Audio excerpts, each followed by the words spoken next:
आपने तो सर पूरा गेम ही बदल दिया। सर गॉड गिफ्टेड है, ऐसे लग रहा है मिल गया है। मॉडर्न हिस्ट्री ऐसा था, मेरे को मैंने स्पेक्ट्रम पढ़ने की कोशिश की थी, बट व्हाट हैपेंस कि उसमें इतना टेक्स्ट है ना, आपको कम से कम 15-20 बार पढ़ना पड़ता है, तब जाके दिमाग में कुछ क्रोनोलॉजी समझ आती है, कुछ बैठता है।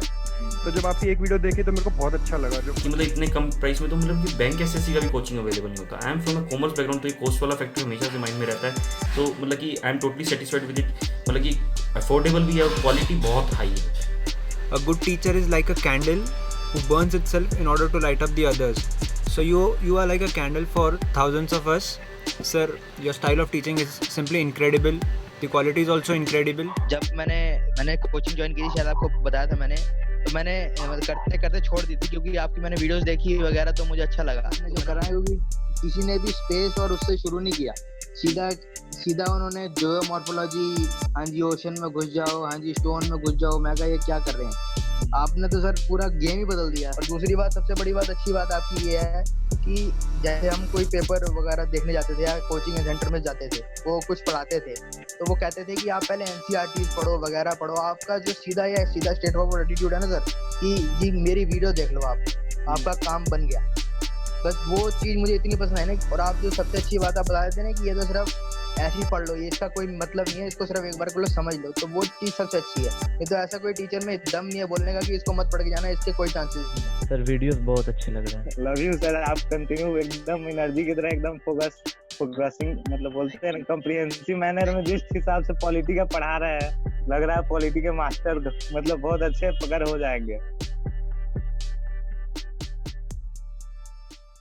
जय हिंद दोस्तों, स्वागत है आप सभी का इस वीडियो में। आज हम यहाँ पर 1 दिसंबर का जो एनालिसिस है वो देखने वाले हैं। नया महीना शुरू हो चुका है, साल का आखिरी महीना है और मैं उम्मीद करता हूँ कि ये महीना आपके लिए बहुत अच्छा जाए। जो भी आपने प्लानिंग की हुई है वो सभी प्लानिंग सही तरीके से हो जाए। मतलब जो भी आपने टाइम टेबल बनाया होगा, जो भी आपने प्लानिंग की होगी कि ये महीने में मेरा ये सब्जेक्ट होना चाहिए, ये दिन में मेरा ये सब्जेक्ट होना चाहिए, वो सभी तरीके से अच्छे तरीके से हो जाए। तो आइए आज हम 1 दिसंबर का एनालिसिस देखते हैं। और अगर आपको वीडियो पसंद आता है तो आप शेयर करना ना भूलें। तो यहाँ पर आप मुझे फेसबुक, इंस्टाग्राम पर फॉलो कर सकते हो। पीडीएफ के लिए और वीडियो अपडेट्स के लिए आप मुझे टेलीग्राम पर फॉलो कर सकते हो। टेलीग्राम पर आपको जो न्यूज़पेपर है उसकी कॉपी मिल जाएगी, उसी के साथ साथ जो हमारी ये पीडीएफ होती है इस लेक्चर की, ये मिल जाएगी। और कौन बनेगा आईएएस सीरीज, जिसका video exclusively MM academy app पर आता है, उसकी जो पीडीएफ है कि कौन बनेगा आईएएस सीरीज में हम पीआईबी, एआईआर, न्यूज़पेपर, सभी तरह की करंट अफेयर दिन के जो होते हैं वो एमसीक्यू फॉर्म में कवर करते हैं। तो ये आपको बहुत इंपॉर्टेंट और सेटिस्फैक्ट्री रहेगा करंट अफेयर्स के पर्सपेक्टिव से। तो उसकी पीडीएफ जो है वो भी आपको टेलीग्राम चैनल पर मिल जाएगी। और भी अगर कोई अपडेट्स आते हैं एमएम एकेडमी ऐप से रिलेटेड तो वो भी आपको टेलीग्राम पर मिल जाते हैं। तो इसलिए टेलीग्राम पर आप फॉलो ज़रूर कीजिए। आइए मैप बेस्ड एक्सरसाइज देखते हैं। तो ये जो कंट्री है, ये कंट्री कौन सी है आपको बताना है। आपको करना क्या है, वीडियो को पॉज करना है, इस कंट्री के रिगार्डिंग इन्फॉर्मेशन लिखना है और फिर वीडियो को रिज्यूम करना है। सभी पार्टिसिपेट कीजिए, इससे आप ही का फायदा होगा। तो आइए यहाँ पर एक्सप्लेन सेक्शन पर नज़र डालते हैं। इसमें कश्मीर, इंडिया एंड ओआईसी, इसके बारे में बात की जा रही है। तो डिटेल में इस आर्टिकल को देखेंगे। ओआईसी क्या है, किस तरीके से फंक्शन करता है और क्या रोल रहा है इंडिया और कश्मीर के लिए, इसको भी हम जानने की कोशिश करेंगे। उसी के साथ यहाँ पर हैदराबाद टेम्पल, यहाँ पर एक टेम्पल की बात की जा रही है। देखिए जीएस पेपर 1 के लिए इम्पॉर्टेंट हो सकता है, क्योंकि क्या होता है कि ऐसी चीज़ें काफ़ी इंपॉर्टेंट जाती है हमारा एग्जाम पर्सपेक्टिव से अगर कोई न्यूज़ में रहती है, तो इसे भी हम देखेंगे। उसी के साथ साथ अगर हम यहाँ पर देखते हैं अन्नपूर्णा आइडल, तो इनकी जर्नी रही है, मतलब फिर से अब कनाडा से हमें इंडिया में आती हुई नज़र आ रही है, जो प्रधानमंत्री उन्होंने कहा है। तो एग्ज़ाम पर्सपेक्टिव से अगर देखा जाए तो हमारे एग्ज़ाम के लिए कोई भी रिलेवेंट चीज़ यहाँ पर हमें नज़र नहीं आ रही है। अगर हम एडिटोरियल पेज, आइडिया स्पेस देखते हैं तो यहाँ पर killing and the new middle east, मतलब यहाँ पर मिडिल ईस्ट में कौन कौन से आसार बन रहे हैं उसके बारे में जानकारी यहाँ पर दी गई है। तो उसके बारे में हम यहाँ पर जानने की कोशिश करेंगे। उसी के साथ यहाँ पर अगर आप देखोगे तो ये भी इम्पॉर्टेंट नहीं है हमारे लिए। ये अगर हम देखते हैं तो लव जिहाद के बारे में बात की जा रही है। यहाँ पर अगर हम देखते हैं तो ये भी बिल्कुल हमारे लिए इम्पॉर्टेंट नहीं है अगर हम हमारे जो एग्ज़ाम है उस पर्सपेक्टिव से देखते हैं तो।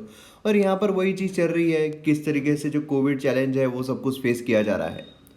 अगर हम द हिंदू के एडिटोरियल देखते हैं तो ये वाला जो एडिटोरियल है, ये वाला एडिटोरियल जो पर्सनल इन्फॉर्मेशन है, मतलब राइट टू प्रिवेसी है, उसके रिगार्डिंग इंपॉर्टेंट है। तो तो आर्टिकल में तो बात की गई है किसी और चीज़ की, मतलब राइट टू प्रिवेसी की ही बात की गई है।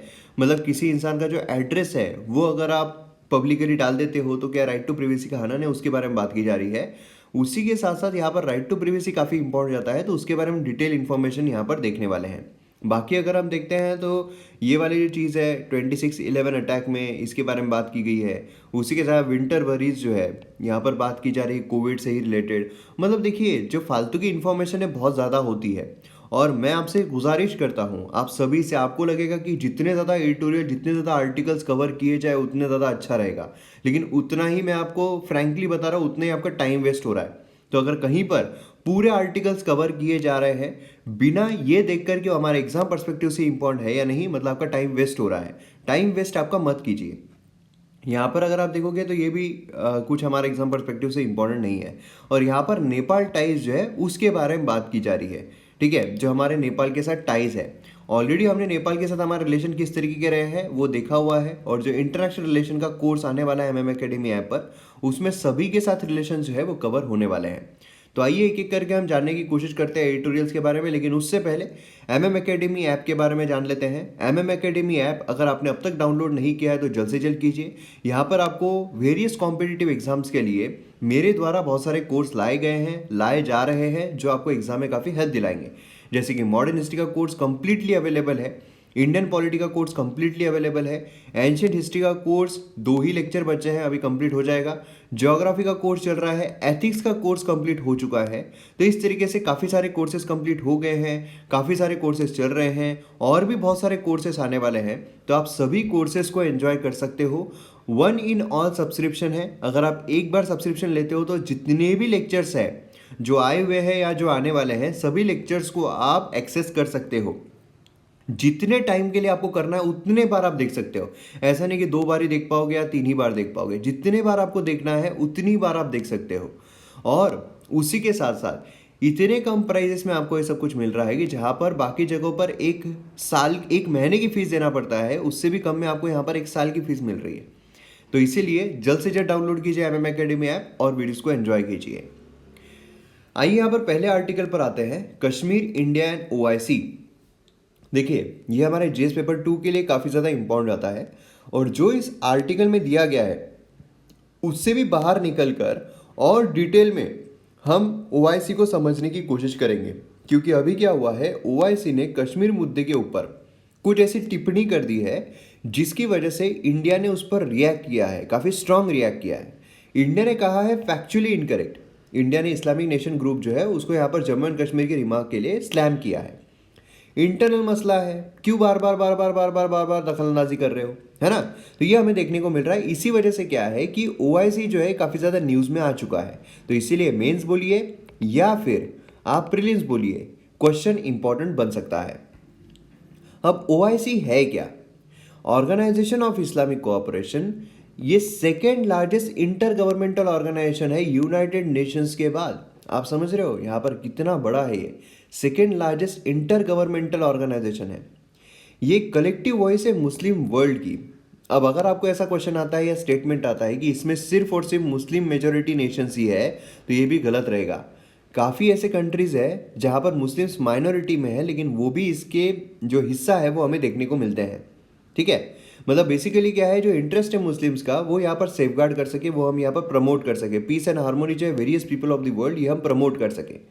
अब अगर आप देखोगे स्टैब्लिश कब हुआ था, तो हिस्टोरिक समिट जो है वो हुई थी रबाट किंगडम ऑफ मोरक्को 25 सितंबर 1969 को। हेडक्वार्टर हमें जेदा में देखने को मिलता है, सऊदी अरेबिया। इंडिया के इसका मेंबर है? जी नहीं, इंडिया जो है वो मेंबर नहीं है, लेकिन इंडिया को गेस्ट ऑफ ऑनर करके इनवाइट ज़रूर किया गया था 2019 में। 2019 से 50th एनिवर्सरी थी OIC की, तब इंडिया को इनवाइट किया गया था। हालांकि पाकिस्तान की तरफ से काफ़ी ज़्यादा विद्रोह हुआ था, पाकिस्तान ने इसका काफ़ी विरोध किया था, मगर फिर भी इंडिया जो है वो आ गया था। अभी रिसेंटली इंडिया के एक्सटर्नल मिनिस्टर जो है उन्होंने 46 सेशन जो है वो अटेंड किया था। ये रिसेंटली मतलब 2019 की बात हो रही है, ठीक है, 2019 की बात हो रही है, अभी 2020 खत्म होने पर आ गया है ना। इंडिया जो इनवाइट किया गया था by host UAE guest of honour करके। अब यहाँ पाकिस्तान जो है वो अपसेंट था इस सेशन से, क्योंकि विरोध कर रहा था। 2019 जो है 50th एनिवर्सरी थी OIC की, फिर इंडिया ने वहाँ पर एड्रेस भी किया। इंडिया ने समिट में काफ़ी सारी चीज़ों के बारे में जिक्र किया, खासकर जो टेररिज्म है उसके अगेंस्ट में फाइट करने के लिए। पाकिस्तान का नाम लिए बिना मतलब ये होता है कि भैया तुम्हारे ही घर में घुसकर तुम्हारी ही ले ली, है ना। पाकिस्तान का नाम लिए बिना जो एक्सटर्नल मिनिस्टर है उन्होंने कहा कि यहाँ पर जो देश शेल्टर फंडिंग प्रोवाइड करते हैं टेररिस्ट को, उनको यहाँ पर जो टेररिस्ट कैंप है उनको डिसमेंटल करने को कहा जाना चाहिए। उसी के साथ साथ यहाँ पर जो मुस्लिम्स है वो जो बिलीफ प्रैक्टिस करते हैं उसके बारे में भी यहाँ पर जिक्र किया गया। तो काफ़ी जो रवैया था इंडिया का काफ़ी ज़बरदस्त तरीके का था, जहाँ पर एक स्टांस जो है, एक स्टैंड है इंडिया का, वो यहाँ पर दिख रहा था प्रखरते से।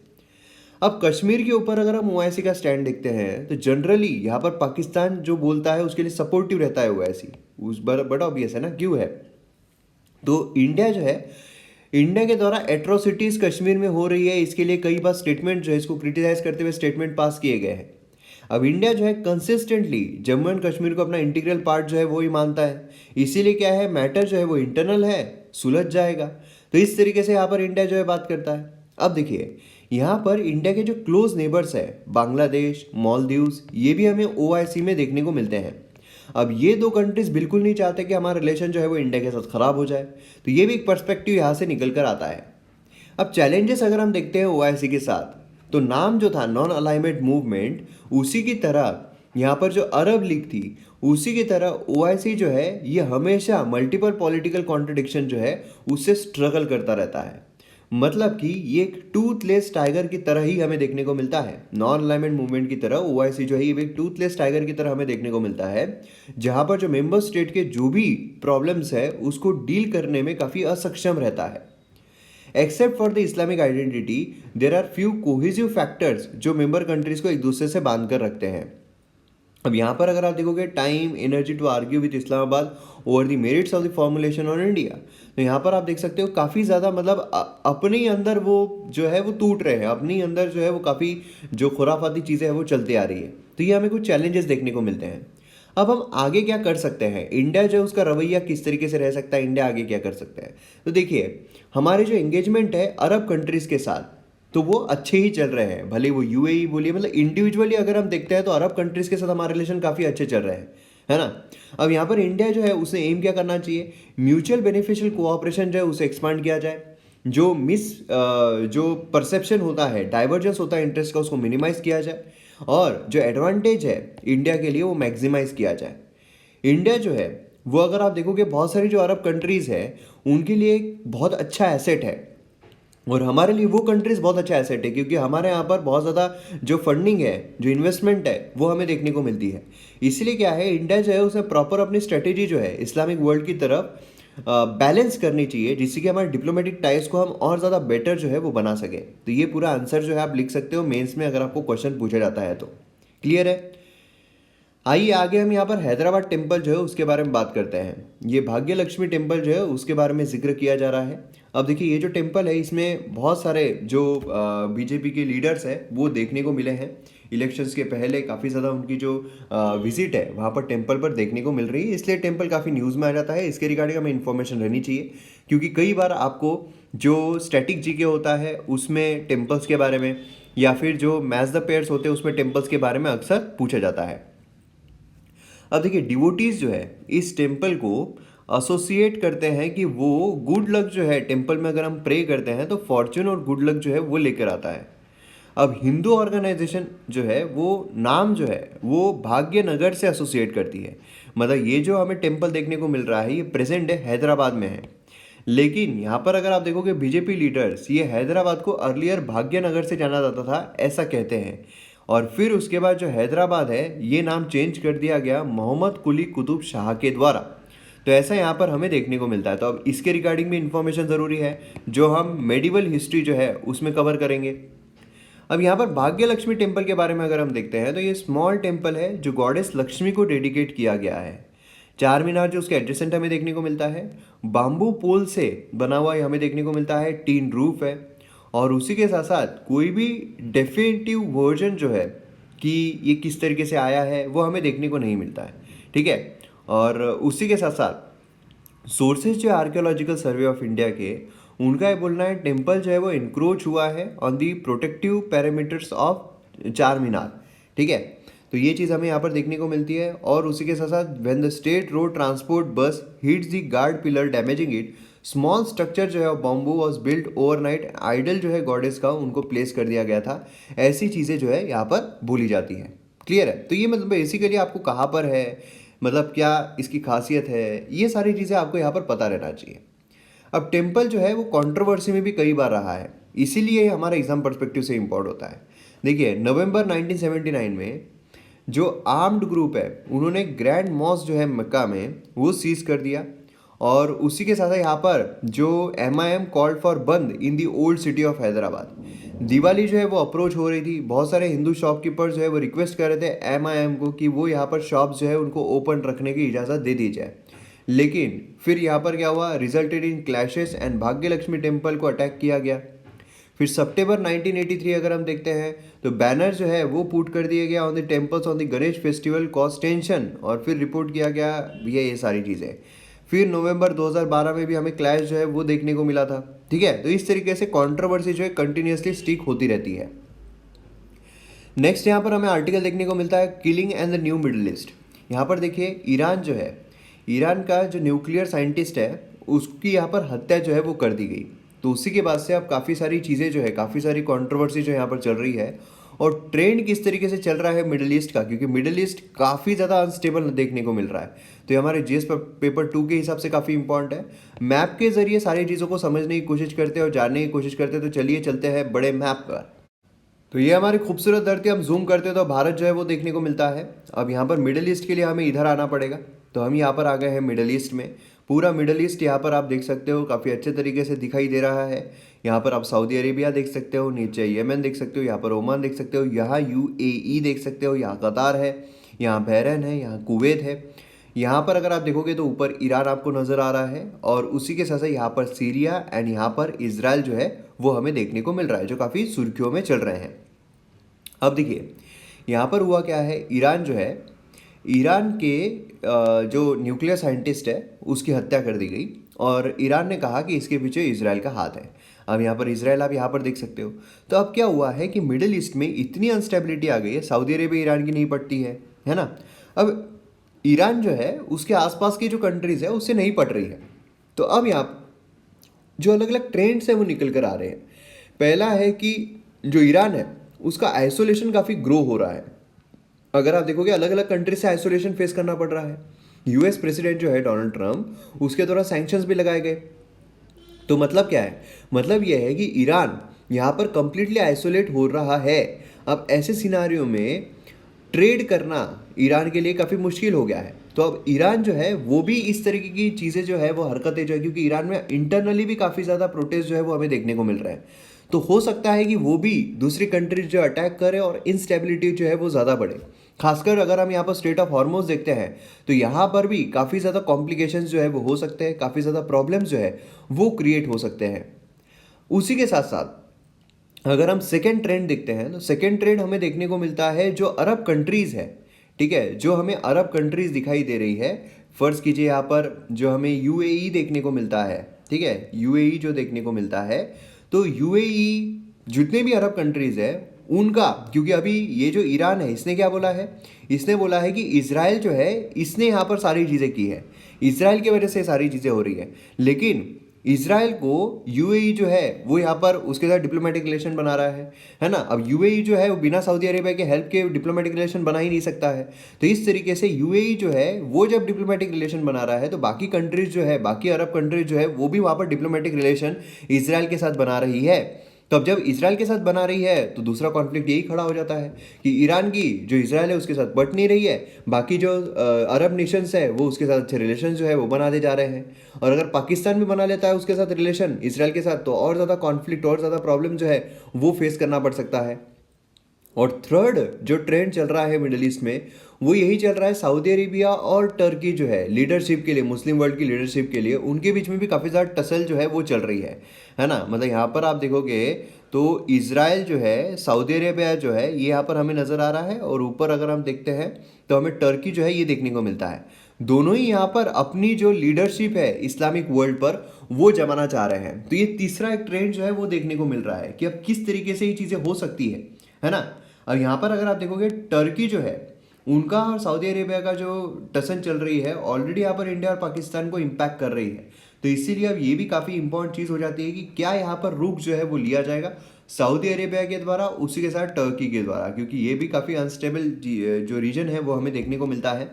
बाकी ज्योग्राफी पर्सपेक्टिव से अगर हम देखते हैं तो ये जो रीजन है पर्टिकुलरली ये काफ़ी इंपॉर्टेंट है। मतलब यहाँ पर आपको टर्की को लग के ब्लैक सी जो है वो भी देखने को मिलता है ना, उधर सिप्रस जो है वो देखने को मिलता है।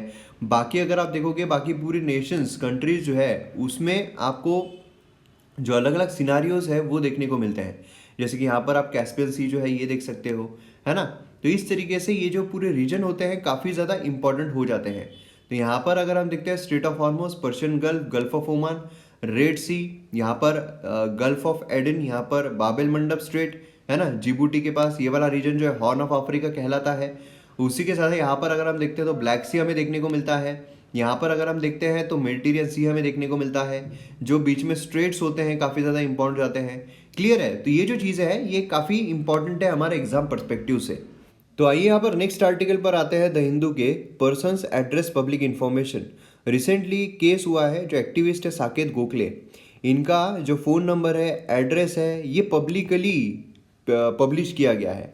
तो उसमें क्या हुआ है, जो इन्फॉर्मेशन है पब्लिश करने की वजह से इनका कहना है कि मुझे थ्रेट्स आ रहे हैं फ़ोन पर, जो एड्रेस है वो मेरा गया है। तो ये राइट टू प्रिवेसी जो है उसका यहाँ पर हनन हो रहा है। तो देखिए बेसिकली केस क्या चल रहा है, उससे ज़्यादा राइट टू प्रिवेसी क्या है वो हमारे लिए इंपॉर्टेंट है। उससे रिलेटेड कौन कौन से केसेस चल रहे हैं वो इंपॉर्टेंट है। उसी के साथ एग्जाम में प्रीलिम्स आए या मेंस आए, दोनों पर्सपेक्टिव से अगर कोई भी क्वेश्चन आ जाए तो आपको राइट टू प्रिवेसी के बारे में लिखना आना चाहिए, ये इंपॉर्टेंट है। तो देखिए 2 कॉन्स्टिट्यूशनल बेंच जजमेंट हुआ था, शर्मा 1954 और 8 जज डिसीजन खरक सिंह 1962 में 6 जज जजमेंट हुआ था, जिसमें बोला गया राइट टू प्रिवेसी जो है फंडामेंटल राइट्स नहीं है।